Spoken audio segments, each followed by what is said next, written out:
আমি তো জানি না পাবো কি পাবো না, আল্লাহ তোমার দয়া সেরা জান্নাত।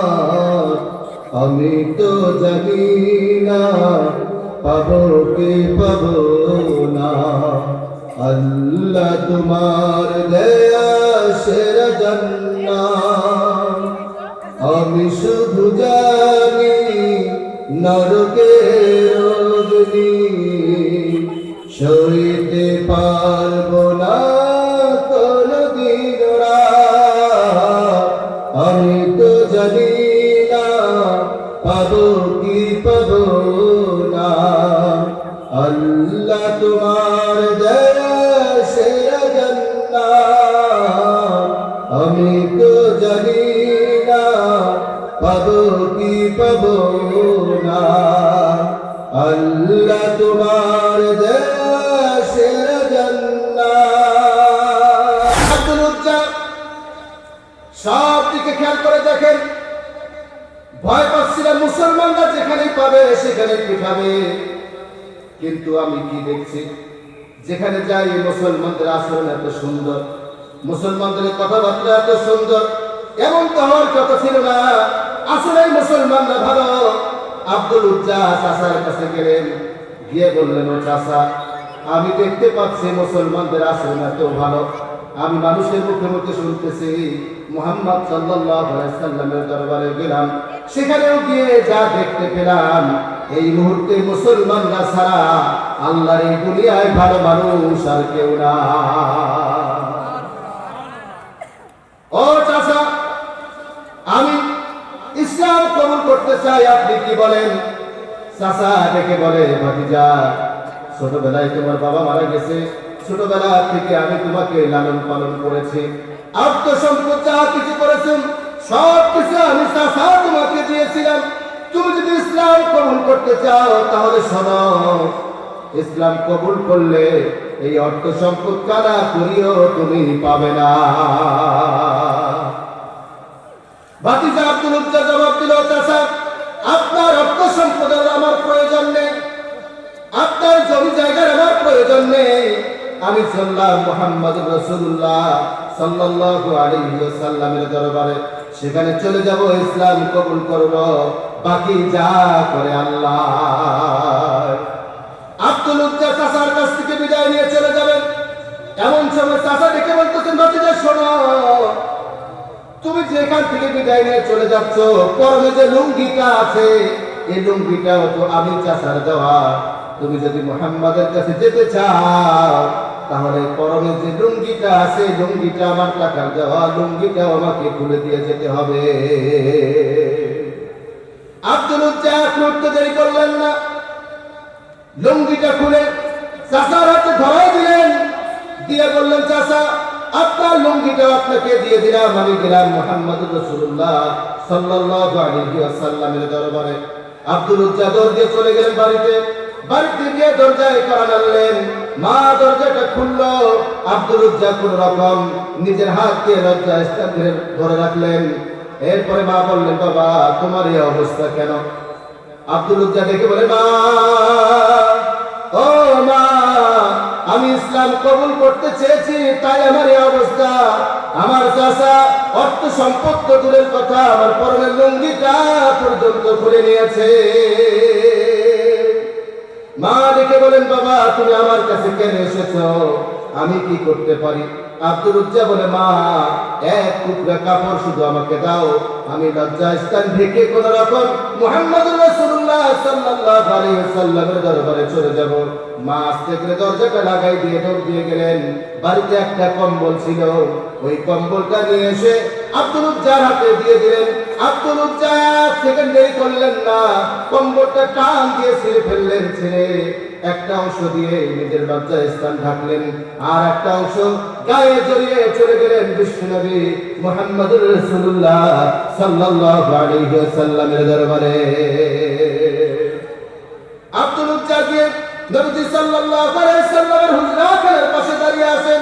প্রচন্ড শীত, কিচ্ছু দেখা যায় না, এমনিতেই কারেন্ট নেই, অন্ধকার আচ্ছন্ন জায়গা। আব্দুল উজ্জা দাঁড়িয়ে আছে। নবীজি সাল্লাল্লাহু আলাইহি ওয়াসাল্লাম ঘর থেকে বের হয়ে দেখেন কোন একজন মানুষ দাঁড়িয়ে আছে। নবীজি প্রশ্ন করলেন, কে তুমি? আব্দুল উজ্জা বললেন, ইয়া রাসূলুল্লাহ, ইয়া হাবিবাল্লাহ, আমি হলাম আব্দুল উজ্জা, গত কয়েকদিন আগে আপনার কাছে এসেছিলাম। ইয়া রাসূলুল্লাহ, ইয়া হাবিবাল্লাহ, আজকে আমি আপনার কাছে এসেছি। নবীজি সাল্লাল্লাহু আলাইহি ওয়াসাল্লাম প্রশ্ন করলেন, আব্দুল উজ্জা, তোমার এই অবস্থা কেন? আব্দুল উজ্জা ডেকে বলেন, ইয়া রাসূলুল্লাহ, ইয়া হাবিবাল্লাহ, ইসলাম কবুল করতে চেয়েছি, তাই পরনের লুঙ্গিটা পর্যন্ত আমার চাচা আমার কাছ থেকে খুলে নিয়েছে। নবীজি দেরি করলেন না, আব্দুল উজ্জার হাতটা ধরলেন, নিয়ে গেলেন মসজিদের নববীর ভেতরে। নিয়ে গিয়ে বললেন, আব্দুল্লাহ, দেরি করো না,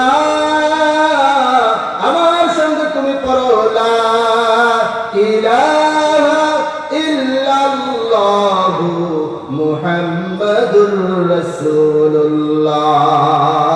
সাল্লাল্লাহু আলাইহি ওয়াসাল্লাম, নবীজি সাল্লাল্লাহু আলাইহি ওয়াসাল্লাম আব্দুল উজ্জার হাত ধরে কলেমাটা পড়াই দিলেন আর বললেন, আব্দুল উজ্জা রে, আজকে থেকে তোমার নাম আর আব্দুল উজ্জা নয়, তোমার নাম হলো আব্দুল্লাহ। বলেন না সুবহানাল্লাহ। এরপরে নবীজি সাল্লাল্লাহু আলাইহি ওয়াসাল্লাম সাহাবায়ে কিরামদের সঙ্গে দিলেন আর বললেন, আমার সাহাবারা, আমার আব্দুল্লাহকে তোমরা কোরআন তেলাওয়াত শিখাবে। আব্দুল্লাহকে কোরআন তেলাওয়াত শেখানো হলো। সাহাবায়ে কিরাম যখন ঘুমান, আব্দুল্লাহ রাদিয়াল্লাহু তাআলা আনহু তিনি জোরে জোরে কোরআন তেলাওয়াত করেন। এই জোরে জোরে কোরআন তেলাওয়াত করার কারণে সাহাবায়ে কিরামের ঘুমের ক্ষতি হয়ে যায়, ঘুমের ডিস্টার্ব হয়ে যায়।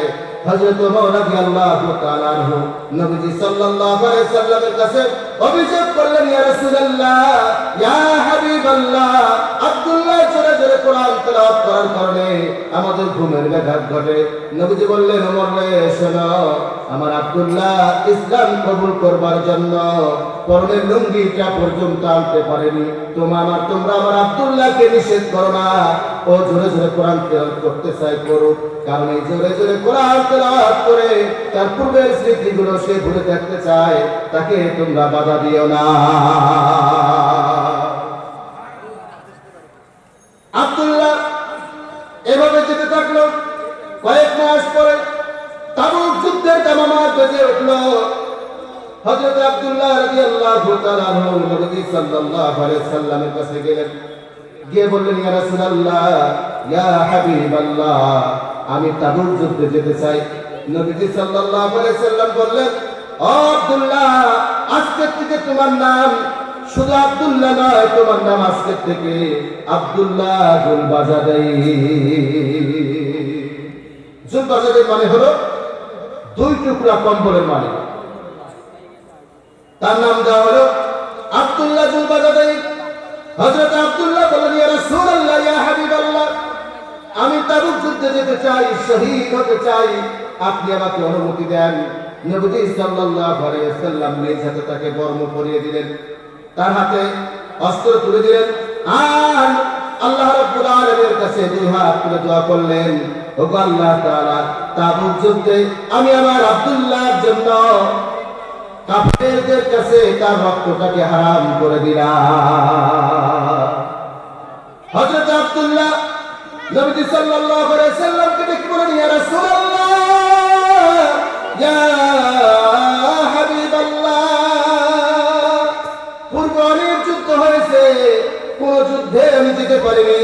আমার মনে আশা ছিল তাবুক যুদ্ধে যাব, আমি শহীদ হয়ে যাব। নবীজি সাল্লাল্লাহু আলাইহি সাল্লাম ডেকে বললেন, আব্দুল্লাহ রে, ও আব্দুল্লাহ, তোমার শহীদ হওয়ার আকাঙ্ক্ষা, তাবুক যুদ্ধে তুমি শহীদ হবে না। তোমার শরীরে যদি সামান্য উষ্ণতা আসে, তোমার শরীরে যদি জ্বর থাকে, এই জ্বরে যদি তুমি মারা যাও, আমার আল্লাহ তাআলা তোমাকে শহীদি মর্যাদা দান করে দিবে। জোরে বলেন না সুবহানাল্লাহ। একজন সাহাবী ইসলাম কবুল করবার পরে শহীদ হতে চেয়েছেন, কিন্তু নবী সাল্লাল্লাহু আলাইহি সাল্লাম দোয়া করলেন, আল্লাহ, আমি কাফেরদের জন্য আমার আব্দুল্লাহ রক্তকে হারাম করে দিলাম। সেই সাহাবী কাঁদা শুরু করে দিলেন। আজকে শহীদ তামান্না আমাদের কারণে আছে, কারণ নাই। কয়েকদিন আগে আমাদের ওসমান হাদি এক সপ্তাহ আগে, অর্থাৎ তার মৃত্যুর এক সপ্তাহ আগে বলেছিল, আমি তো চাই ইসলামের জন্য শহীদ হয়ে যাই, আমি চাই যে দেশের জন্য শহীদ হয়ে যাই। আল্লাহ তাআলা তার কথাটা কেমন ভাবে কবুল করে নিয়েছেন। ওসমান হাদি ছিল একজন কোরআনের হাফেজ, আপনারা জানেন কিনা জানি না। এই ওসমান হাদি ছিল কোরআনের হাফেজ। এই কোরআনের হাফেজ যখন বলল যে আমি শহীদ হতে চাই, আমার আল্লাহ তাআলা এমন ভাবে তার কথাটা কবুল করে নিয়েছেন। আবার বলেছিলেন আমার মৃত্যুটা যেন হয় শুক্রবার, আল্লাহ তাআলা সেই কথাটাও কবুল করে নিয়েছেন, তার মৃত্যুটাও হয়েছে শুক্রবার। এইরকম ওসমান হাদি বাংলাদেশে ঘরে ঘরে দরকার আছে কিনা একটু আওয়াজ দিয়ে বলে। ওসমান হাদির মতো মানুষ উঠতে একটা ছেলে 32 বছর বয়স, যখন গুলি খেয়ে মারা গেল তার বয়স ছিল 32 বছর। যে ওসমান হাদির মতো ছেলেরা আজকে নতুন বাংলাদেশ আমাদেরকে দিয়েছে, এই ওসমান হাদির মতো ছেলেরা, তরুণ ছেলেরা নবী সাল্লাল্লাহু আলাইহি ওয়াসাল্লামকে তারা সহযোগিতা করেছেন। এই ওসমান হাদির মতো ছেলেরা যুগে যুগে এই কোরআনকে প্রতিষ্ঠার জন্য জীবন দিয়েছেন। এই ওসমান হাদিরা যুগে যুগে আরো আসবে। এই ওসমান হাদি হওয়ার জন্য তারা তারা প্রস্তুত আছেন। দুআ করে আল্লাহকে ডাকান, লিল্লাহি তাকবীর, নারায়ে তাকবীর, নারায়ে তাকবীর। আপনারা ওসমান হাদিকে আল্লাহ তাআলা কবুল করে নিয়েছেন, শহীদ। আল্লাহ তাআলা শহীদের মর্যাদা দান করুন, সকলকে আল্লাহুম্মা আমিন। সম্মানিত হাজিরিন, আজকে ওসমান হাদিকে নিয়ে যারা উল্টা পাল্টা কথা বলে, এরা পাগল ছাড়া কিছুই না। 17 বছর কিচ্ছু করতে পারেনি, এই ওসমান হাদিরা মাঠে এনে তোমাদেরকে মুক্ত করেছে। আজকে তাদের বিরুদ্ধে তোমরা লাগো, বিবেকহীন প্রকাশ করতে বাস করে এরা। সম্মানিত হাজিরিন, আব্দুল উজ্জা ছিল যুবক। তাবুক যুদ্ধ থেকে ফিরে আসার পরে এই ওসমান হাদি তিনি যেমন যুবক, এই তাবুক যুদ্ধে ফিরে আসার পরে আব্দুল্লাহ সেও যুবক। আল্লাহ তাআলার কাছে দোয়া করেছিলেন নবী সাল্লাল্লাহু আলাইহি ওয়াসাল্লাম জ্বরে পড়ে মারা গেলেও শহীদ মর্যাদা দান করবেন। আল্লাহ তাআলা তাকে শহীদ মর্যাদা দান করেছেন। কিন্তু এইরকম যুবকদের বিরুদ্ধাচরণ যারা করে তাদের অবস্থাটা কি হবে শোনাই দেব, বলবো। আল্লাহ রাব্বুল আলামিন কোরআনুল কারীমে আয়াত নাযিল করেছেন, ইস্তাগফির লাহুম আও লা তাস্তাগফির লাহুম ইন তাস্তাগফির লাহুম 70 মাররা। জোরে বলি আল্লাহু আকবার। আর একবার জোরে বলি আল্লাহু আকবার। আল্লাহ রাব্বুল আলামিন আয়াতের ভিতরে ঘোষণা করলেন, ও নবীজি, যারা মুনাফিক, আল্লাহর বিরুদ্ধাচরণ যারা করে, কোরআনের বিরুদ্ধে যারা চলে, কোরআনের আইনের বিরোধিতা যারা করে, এদের জন্য আপনি যদি 70 বার দোয়া করেন, আমি আল্লাহ তাআলা তোমার দোয়াটা কবুল করব না। আজকে দেখেন কতজন বলতেছে শরিয়া আইন মানি না। শরিয়া আইন যারা মানে না তারা আব্দুল্লাহ ইবনে উবাইর মতো মুনাফিক কিনা? এই মুনাফিকদের সঙ্গ দেওয়া যাবে নাকি? আব্দুল্লাহ ইবনে উবাই যে ব্যক্তিটা 5 ওয়াক্ত নামাজ পড়তো, রোজা রাখতো, নবীর সঙ্গে হজ করতো, নবীর সঙ্গে বিভিন্ন কাজে কর্মে সহযোগিতা করতো, আব্দুল্লাহ ইবনে উবাই, এই আব্দুল্লাহ ইবনে উবাই সব কিছু করতো। কিন্তু নবী সাল্লাল্লাহু আলাইহি ওয়াসাল্লাম যখন এই বক্তব্যের ভিতরে বলতেন যে আইন আল্লাহর পক্ষ থেকে হয়েছে, চুরি করলে হাত কাটতে হবে, আইন আল্লাহর পক্ষ থেকে হয়েছে, ধর্ষণ করলে পাথর মেরে মেরে ফেলতে হবে, আইন আল্লাহর পক্ষ থেকে হয়েছে, রাষ্ট্র পরিচালনা করতে হবে কোরআন দিয়ে, এই আইনের কথাগুলো যখন বলে, এই আব্দুল্লাহ ইবনে উবাই বের হয়ে আবু জাহেলের সঙ্গে, আবু সুফিয়ানের সঙ্গে, আবু লাহাবের সঙ্গে যুক্তি করে নবী সাল্লাল্লাহু আলাইহি ওয়াসাল্লামের বিরুদ্ধে চারণ করে। অথচ নবীজির সঙ্গে নামাজ পড়েছে, নবীজির সঙ্গে রোজা রেখেছে, নবীজির সঙ্গে হজ করেছে, নবীজির অনেক কাজে সহযোগিতা করেছে, তারপর ওই ব্যক্তিটা হয়ে গেছে আব্দুল্লাহ ইবনে উবাই, মুনাফিকদের সর্দার।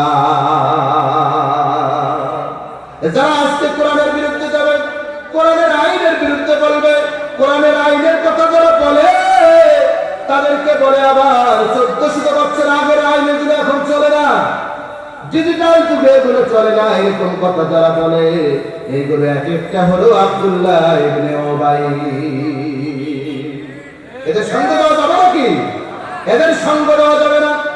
এই আব্দুল্লাহ ইবনে উবাই যখন মৃত্যুর সময় চলে আসলো, এই মৃত্যুর সময় আব্দুল্লাহ ইবনে উবাই মৃত্যু সজ্জায় যখন পড়ে গেছেন, তার সন্তান আব্দুল্লাহ, এই আব্দুল্লাহ চলে আসলেন নবী সাল্লাল্লাহু আলাইহি ওয়াসাল্লামের কাছে।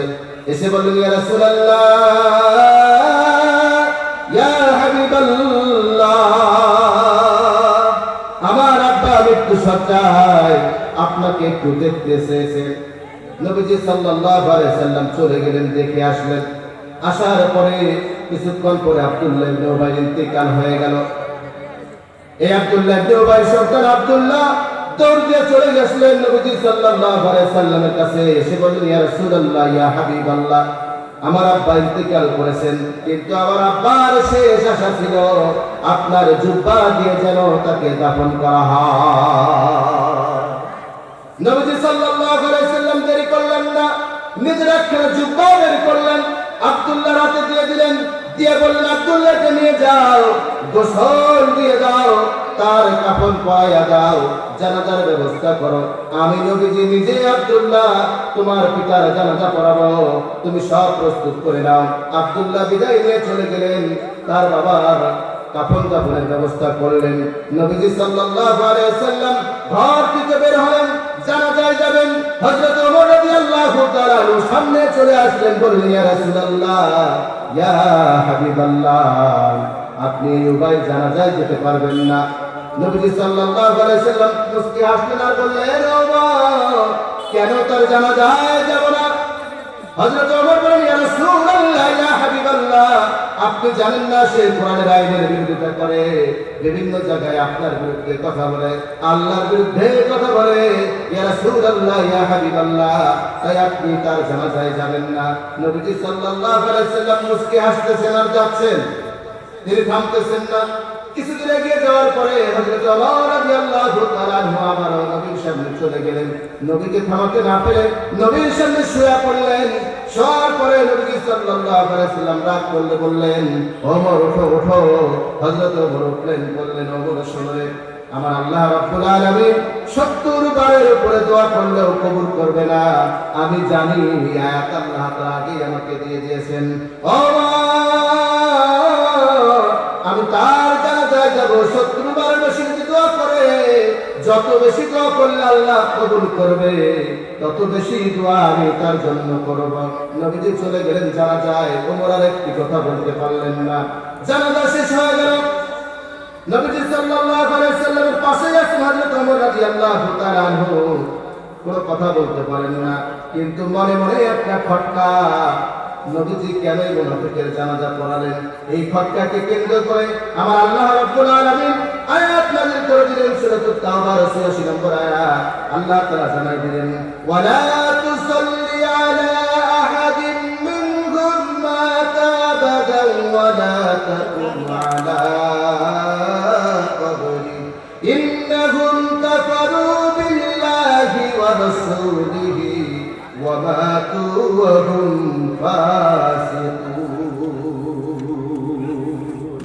বলেন আল্লাহু আকবার। আল্লাহ রাব্বুল আলামিন জানাই দিলেন, নবীজি, যারা মুনাফিক, যারা ফাসিক, আমার আইনের বিরুদ্ধে চরণ যারা করেছেন, আমার কোরআনের বিরুদ্ধে যারা গেছে, তুমি নবীর বিরুদ্ধে যারা গেছে, যারা আমার আইন মানেনি, আমার আইন প্রতিষ্ঠার জন্য কাজ যারা করেছে, তাদেরকে বাধা দিয়েছে, ফাঁসির কাস্টে পর্যন্ত নিয়ে গেছেন, এই সমস্ত মানুষগুলো মরে যাওয়ার পরে তুমি তাদের জানাজায় যাবে না, তাদের জানাজা পড়াবে না, তাদের জন্য দোয়াও করতে পারবে না। কার হুকুম এটা? কার হুকুম? এই মুনাফিকদের ভয় হলো, যারা আল্লাহর আইন বাস্তবায়ন চায় না, তারা চিন্তা করে আমরা তো আল্লাহর আইন মানি না, আমরা কলমের ঘুষায় কোটি কোটি টাকা মেরে দেই, কলমের ঘুষায় রাস্তাঘাট কালভার্ট ব্রিজ পর্যন্ত খেয়ে ফেলি, কলমের ঘুষায় 10তলা বিল্ডিং পর্যন্ত খেয়ে ফেলি। আমরা যদি আল্লাহর আইন মানি, তাহলে কলমের ঘুষায় কোটি টাকা 10তলা বিল্ডিং তো আর পেটে ঢুকাতে পারবো না। ঠিক কিনা বলতে বলে? তাহলে কলমের ঘুষায় খাওয়া বন্ধ হবে, নেতামি চলবে না, কারণ ইসলামে যারা নেতা হবে, এই নেতা কেমন হবে একটু খেয়াল করে নেতা হবে এরকম। আমরা যখন নামাজে চলে যাই, নামাজে যাওয়ার পরে এক ইমামের পিছনে নামাজ পড়ি কিনা? কয়জন ইমাম থাকে? একজন ইমাম থাকে। একজন ইমামের পিছনে আমরা নামাজ পড়ি। যখন একজন ইমামের পিছনে নামাজ পড়ি, ইমাম সাহেব আল্লাহু আকবার বলে যখন নিয়ত বাঁধে, আমরা কি হাত ছাড়ি দেই না হাত বাঁধি? আমরা হাত বাঁধি। ইমাম সাহেব আল্লাহু আকবার বলে হাত বাঁধছে, আমরাও হাত বাঁধি। ইমাম সাহেব আল্লাহু আকবার বলে রুকুতে যখন যায়, তখন আমরা রুকুতে চলে যাই। ইমাম সাহেব যখন আল্লাহু আকবার বলে সিজদায় চলে যায়, আমরাও সিজদায় চলে যাই। বলেন তো মুসলমান, যতক্ষণ পর্যন্ত নামাজে থাকেন ততক্ষণ পর্যন্ত কি কোনো গন্ডগোল আছে নাকি? নাই। কেন নাই? নাই এজন্য এই ইমামকে যখন আমরা নির্বাচন করেছি, এই ইমামকে নেওয়ার আগে আমরা দেখেছি ইমাম সাহেব সুদ খায় কিনা, ইমাম সাহেব ঘুষ খায় কিনা, ইমাম সাহেব মানুষের আয় করে কিনা, ইমাম সাহেব মিথ্যা কথা বলে কিনা, ইমাম সাহেব চুরি করে কিনা, ইমাম সাহেবের গল্পটা ভালো কিনা, ইমাম সাহেবের পোশাক আশাক ভালো কিনা, ইমাম সাহেব খুন করে কিনা, ধর্ষণ করে কিনা, এইগুলো দেখে দেখে আমরা ইমাম নিয়োগ দেই। এই কারণে ভালো একজন ইমাম আমরা পাই, ওই ইমামের পেছনে ইক্তেদা করি। যতক্ষণ ওই ইমামের পেছনে আমরা থাকি ততক্ষণ পর্যন্ত কোনো গন্ডগোল থাকে না। আমরা যদি ইমামের মতো নিয়োগ করে আমাদের সমাজে যাদেরকে নেতা বানাবো, তাদেরকেও যদি আমরা এইভাবে নিয়োগ করি যে যারা সুদখোর হবে, ঘুষখোর হবে, যারা ধর্ষণকারী হবে, যারা চোর হবে, যারা বাটপার হবে, যারা লম্পট হবে, এদেরকে আমরা ভোট দেব না। যারা ভালো মানুষ তাদেরকে ভোট দিয়ে আমরা নেতা বানাবো। এরকমটা যদি আমরা করতে পারি, তাহলে আশা করা যায় মসজিদের ভেতরে যেমন আমরা শান্তিতে নামাজ পড়ি, এই সমাজটাও আল্লাহ রাব্বুল আলামিন মসজিদের মতো শান্তিময় করে দিবে। কথা ঠিক কিনা একটা আওয়াজে বলে? তাহলে মসজিদে যেমন আমরা নেতা নির্বাচন করার জন্য এত কিছু দেখি, সমাজের নেতা নির্বাচন করবার জন্য এটা দেখা দরকার আছে কিনা? যারা আজকে আমরা বলি যে অমুককে ভোট দিলে সে তো গিয়ে কোরআনের আইন পাস করবে, সে যখন সংসদে যাবে বহির্বিশ্বে আমাদের সবগুলো অনুদান বন্ধ করে দিবে, বহির্বিশ্বে আমাদের উপর স্যাংশন দেবে। যারা এই কথা বলি, এই বহির্বিশ্বকে স্যাংশন দিবে, এই বহির্বিশ্বের উপরে একজন আছে কিনা? তিনি যদি আপনাকে স্যাংশন দেন, আপনার যদি প্যারালাইজ করে দেন, ওই স্যাংশন দিয়ে কোনো লাভ হবে? তার স্যাংশন বড় না তাদের স্যাংশন বড়? কোনটা বড়? আল্লাহর স্যাংশন বড় না বহির্বিশ্বের স্যাংশন বড়? তাহলে এই ভয় যদি আমাদের ভিতরে থাকে, তাহলে আপনি এখনো মুসলমান হতে পারেননি, আপনি এখনো মুনাফিকই আছেন। এখন আব্দুল্লাহ ইবনে উবাইর পথ আপনি ছাড়তে পারেন। সম্মানিত হাজিরিন, এই জন্য আমাদের সকলের ভিতরে এই শহীদি তামান্না থাকতে হবে। এই শহীদি তামান্না যার ভিতরে থাকবে, তার ভিতরে আল্লাহর ভয় থাকবে। আল্লাহর ভয় যার ভিতরে থাকবে, সে কখনো চুরি করতে পারে, সে কখনো হাইট ফেলতে পারে, কলমের ঘুষায় 10 তলা বিল্ডিং মেরে খেতে পারে, কলমের ঘুষায় এই 10 কিলো রাস্তা মেরে খেতে পারে। হ্যাঁ, ভিটামিন দেওয়ার কথা 15%, 2% দিতে পারে। হ্যাঁ, পাথর দেওয়ার কথা 5 কেজি, সে 2 কেজি দিতে পারে? অবশ্যই পারবে না। যারা পারে তাদের ভিতরে আল্লাহর ভয় নাই, তারা হলো আব্দুল্লাহ ইবনে উবাইর উত্তরসূরি। এখন যদি আপনি আপনার ভিতরে ঈমান আনতে পারেন, তাহলে আপনি হবেন আব্দুল্লাহর মতো ঈমানদার। আর যদি আপনি ঈমান আনতে পারেন, তাহলে কি হবে? আল্লাহ রাব্বুল আলামিন ঘোষণা করেছেন, ইন্নাল্লাযীনা আমানু ওয়া আমিলুস সালিহাতি কানাত লাহুম জান্নাতুল ফিরদাউসি নুজুলা। আল্লাহু আকবার। আল্লাহ রাব্বুল আলামিন জানাই দিলেন, নিশ্চয়ই যারা ঈমান এনেছে এবং আমল সালেহ করেছে, আমার আল্লাহ রাব্বুল আলামিন তাদের জন্য রেখেছেন জান্নাতুল ফিরদাউসি নুজুলা। তো সেই জান্নাত আমরা যেতে চাই কিনা? যেভাবে আব্দুল্লাহ জান্নাত ক্রয় করে নিয়েছিল, আব্দুল্লাহ প্রচন্ড জ্বর শুরু হয়ে গেছে। প্রচন্ড জ্বর শুরু হওয়ার পরে নবীজি সাল্লাল্লাহু আলাইহি সাল্লামকে বলা হলো যে আব্দুল্লাহ প্রচন্ড জ্বর শুরু হয়ে গেছে। নবীজি সাল্লাল্লাহু আলাইহি সাল্লাম বুঝতে বাকি রইল না যে তার দোয়া আল্লাহর দরবারে কবুল হয়ে গেছে। হযরত আব্দুল্লাহ প্রচন্ড জ্বরে মৃত্যুবরণ করলেন। আল্লাহ আপনাদেরকে শহীদ মর্যাদা দান করলেন। এই শহীদ মর্যাদা পাওয়ার পরে নবীজি সাল্লাল্লাহু আলাইহি ওয়াসাল্লাম সাহাবায়ে কেরামকে ডেকে বললেন, ও আমার সাহাবারা শোনো, আমার আব্দুল্লাহর জন্য তোমরা কাফন দাফনের ব্যবস্থা করো, আমি নিজেই তার জানাজা পড়াবো, আমি নিজেই তাকে কবরে নামাবো। হযরত আব্দুল্লাহর জন্য জানাজার ব্যবস্থা হয়ে গেল, কাফন দাফনের ব্যবস্থা হয়ে গেল। নবীজি সাল্লাল্লাহু আলাইহি ওয়াসাল্লাম চলে গেলেন, তিনি জানাজা আদায় করলেন। আদায় করবার পরে তার কবরটা যেখানে করা হয়েছে, নবীজি সাল্লাল্লাহু আলাইহি ওয়াসাল্লাম চলে গেলেন, নিজে কবরে নামলেন। নিজে কবরে নেমে সাহাবায়ে কেরামকে ডেকে বলতেছেন, ও আমার সাহাবারা, তোমরা তোমাদের ভাইকে আমার হাতে দাও, আস্তে আস্তে দাও, সে যেন কোনোভাবে কষ্ট না পায়। নবীজি সাল্লাল্লাহু আলাইহি ওয়াসাল্লামকে তার লাশটা দেওয়া হলো। নবীজি আব্দুল্লাহ লাশটা কবরে শোয়াই দিলেন। শোয়াই দেওয়ার পরে মুখটা একটু খুলে দিয়ে তার কপালে একটা চুমু দিলেন, আর উঠে দোয়া করলেন, আল্লাহ, আজকের দিন পর্যন্ত আমি আব্দুল্লাহর উপর সন্তুষ্ট ছিলাম, আল্লাহ তুমি ওই আব্দুল্লাহর উপর সন্তুষ্ট হয়ে যাও। হযরত আবু বকর সিদ্দিক রাদিয়াল্লাহু তাআলা আনহু হযরত আব্দুল্লাহকে কবরে নামানো দেখে, তার জন্য দোয়া করানো দেখে চোখের পানি দিয়ে সে দিয়ে টুকরে কেঁদে উঠলেন, আহারে, আজকে যদি এই আব্দুল্লাহর কবরে আব্দুল্লাহ না হয়ে আমি আবু বকর হতাম, তাহলে আমার নসিবটা কতই না ভালো হতো। আল্লাহ তাআলা আমাদের সকলকে এরকম নসিব দান করুন, সকলে আমিন। সম্মানিত হাজির,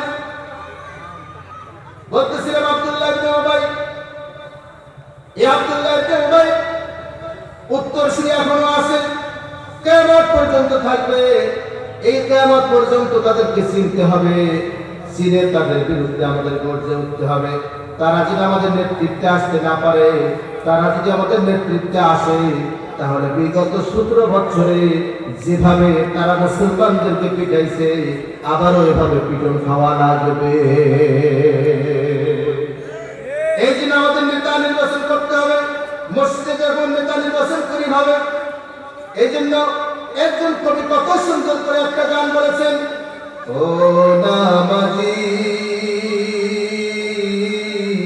কোরআন দিয়ে নামাজ পড়ো, সমাজ কেন গড়ো না, নামাজি সমাজ কেন গড়ো না।